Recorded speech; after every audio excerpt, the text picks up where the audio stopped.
Mrs. Diaz? Yeah. I'd like to have a conversation with you about your daughter, Sarah. Yeah, sure. You're our neighbor. Of course we want to hear the conversation. What is Sarah? Yeah, Sarah, I saw her playing volleyball outside and she ended up hitting my car window with her volleyball. What? My daughter did that? Yeah. Whole time Sarah didn't do anything. That's just a hometown hater that is trying to get Sarah in trouble. And Sarah's a child, right? Sarah's about 11 years old, 10 or 11 years old.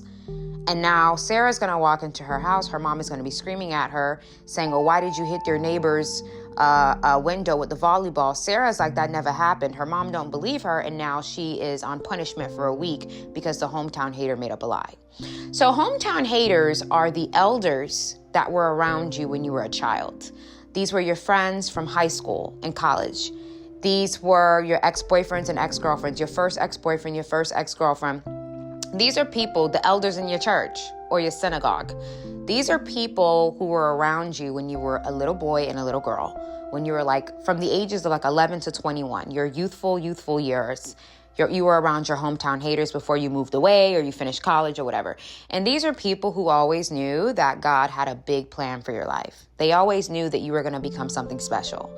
So they started planting seeds of doubt and insecurity, and they started their bullying early in your young years so they can plant those seeds before you move on, right? So let me tell you guys how that pattern works. And we're going to talk about patterns also in the Respect and Boundaries class this Sunday at 7. We're going to talk about that and defeat Jezebel and Leviathan. You guys have to take advantage of these classes because these gems that I'm dropping, it's, oh my God, like it's big. So listen to this. Let's get into it really fast.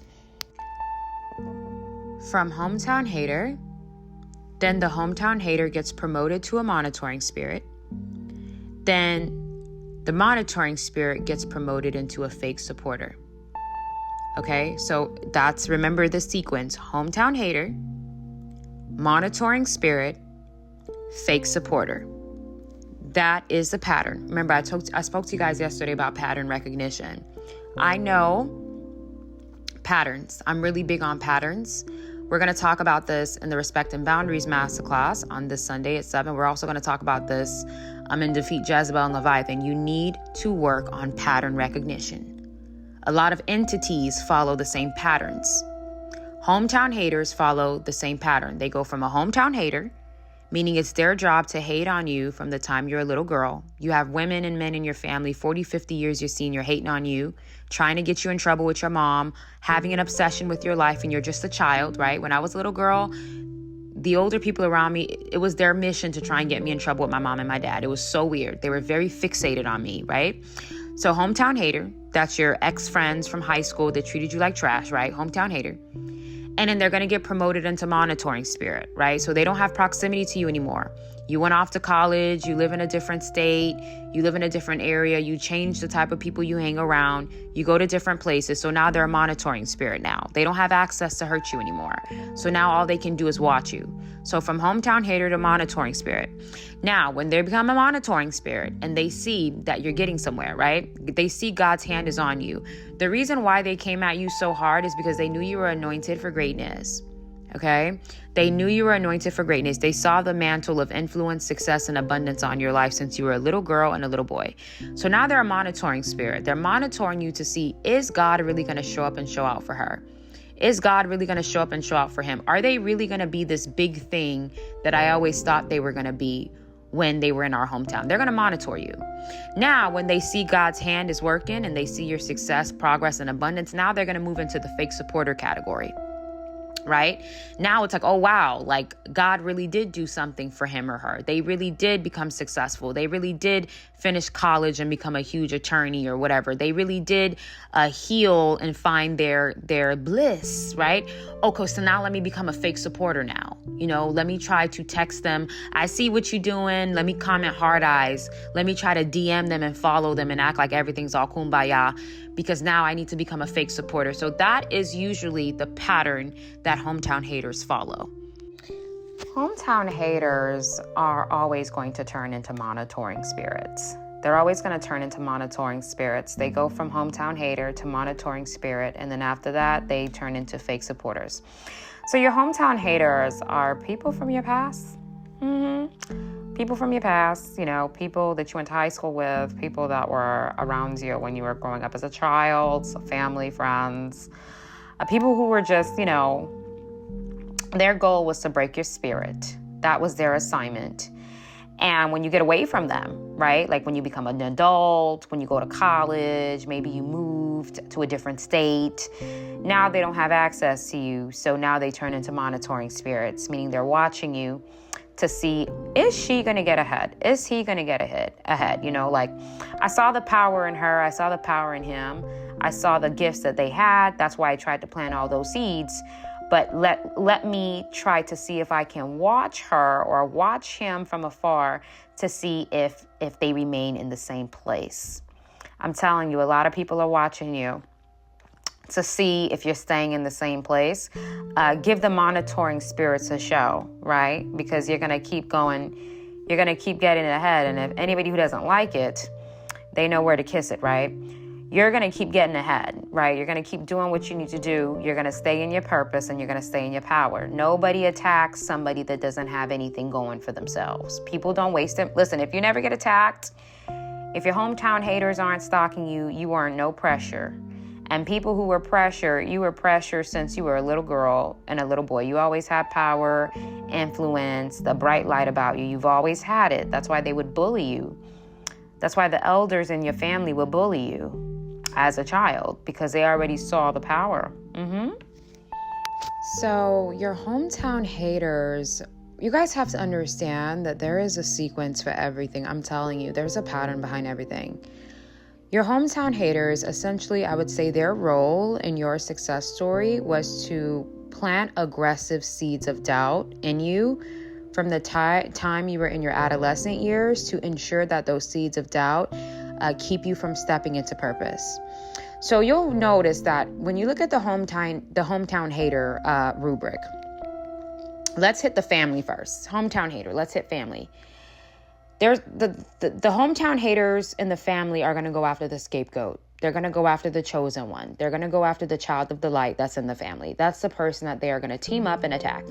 Cousins are in on it. Uncles are in on it. Aunts are in on it. They all attack that one person because they have to plant seeds of rejection, right? Anybody that has been rejected by your family, it's very difficult for you to build up your confidence. It's really hard, and I've been through it, so I get it. If you've been rejected by your family, building up your confidence is hard because the people that were supposed to love and support you rejected you. And that is one of the goals of hometown haters, is to plant negative seeds in you from the time you're in your adolescent years to make sure that you don't feel confident enough to step into purpose. That's why people hate confidence so much, because confidence is dangerous. Confidence is dangerous to human beings because once you're confident in who you are and you don't need their acceptance, they have no power over you. So the goal was for them to plant seeds of rejection, sadness, humiliation, all that stuff in you. That's what the family hometown haters do, so they can stop you from getting into purpose. Now let's talk about friends, from your hometown hater friends. These are the women and men that you went to high school with. The chicks that you were in their friend group, they knew you were the best. They always knew that you were the best. They knew that you had the best flow, you had the best swagger, you were smart, you were intelligent, you had the girl next door vibe, guy next door vibe. You were one for the books. They knew that. So they would always do weird things, like you sit on a table, they smile at each other while you're talking, just trying to make you feel uncomfortable. Or they belittle you, or they try to reject you. My friend group when I was in high school, that's what they did, but joke's on them, right? But again, this is what they do. Your hometown haters, your friends, that's what they do. Your friends in high school and college and middle school, they would always make you feel like the outcast. They would outcast you. They would always make you feel like something was wrong with you. They would all laugh on you. I'm sure there was a group chat that they had that you were not a part of. And in that group chat, they would just roast you. That's why they had a lot of inside jokes about you that you couldn't understand, because they talk about you. They talk about you behind your back. So hometown haters, the friend aspect of it is to make you feel like an outcast, when in reality, it's not really that you're an outcast. You're just very special. You have certain talents and gifts that's extraordinary. So they're the ones that feel outcasted by you. They're the ones that don't feel good enough for you. But humans, they like to gaslight.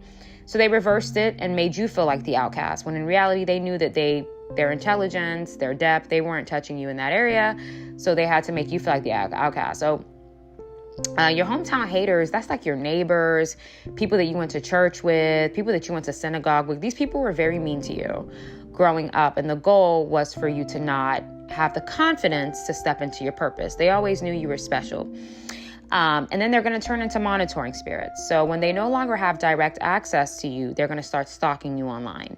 And the reason why they're stalking you online or stalking you or whatever, or asking people info about you, is because they already knew that since you were a child, you were special. They knew you were going to become something powerful. They knew you were going to become somebody great, right?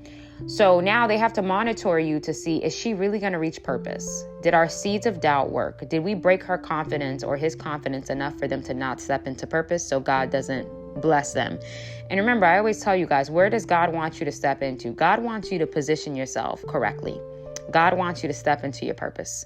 But a lot of people haven't stepped into their purpose because they're so broken. And it's not their fault. Their spirits are so broken from their childhood that purpose that they're supposed to step into for the blessing to flow, they're not stepping into it because they're being held back by those seeds that were planted during their childhood. Okay, people, a lot of people, you're wearing a scarlet letter that's not yours, that people gave you. The number one thing that people do to people who are chosen, that hometown haters do, is they put a false identity on you.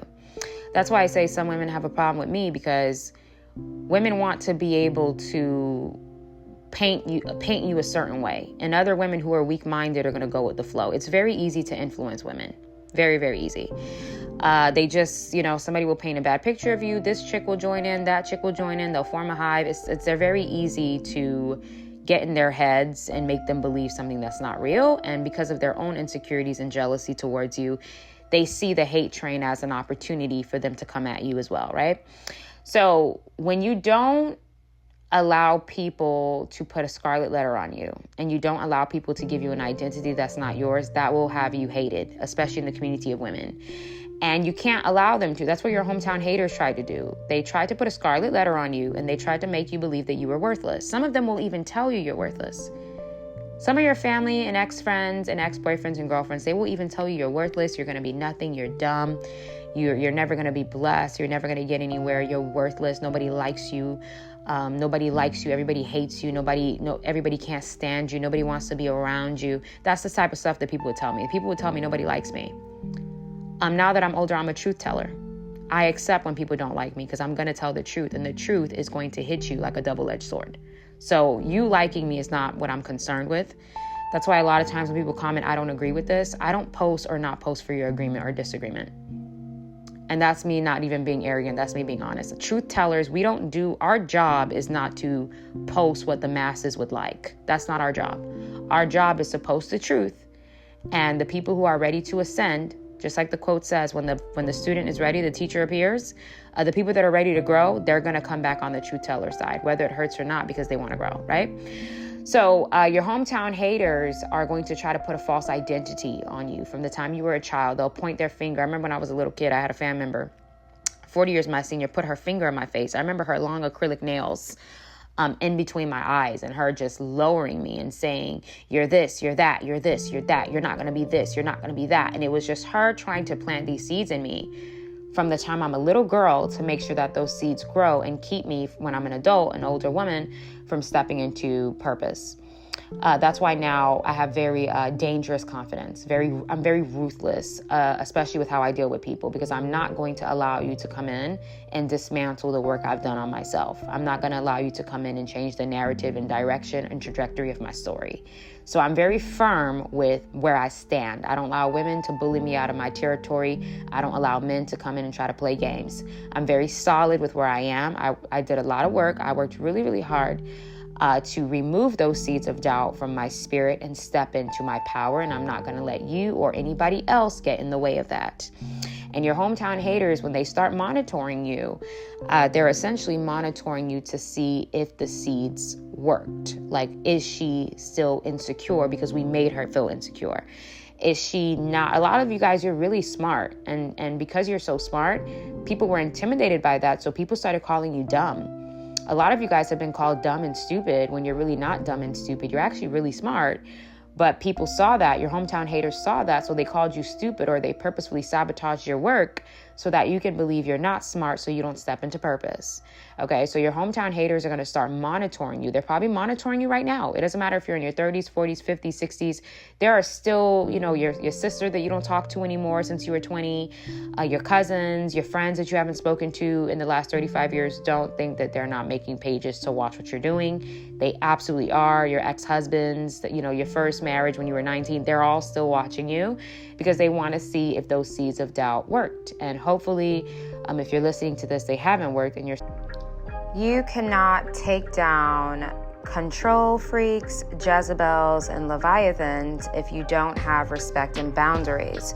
Respect and boundaries, part 2. All of us in life have our own individual power.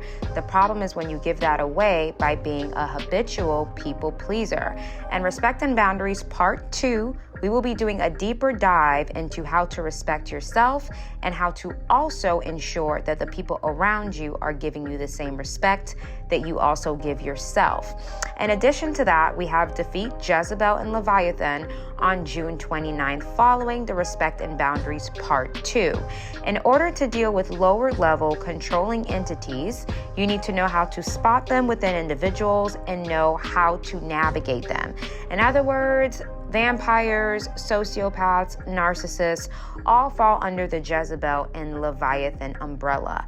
In this class, I'm going to teach you how to spot people who have these entities operating in them, how to respond to them, and how to protect yourself from them on a both spiritual and physical level.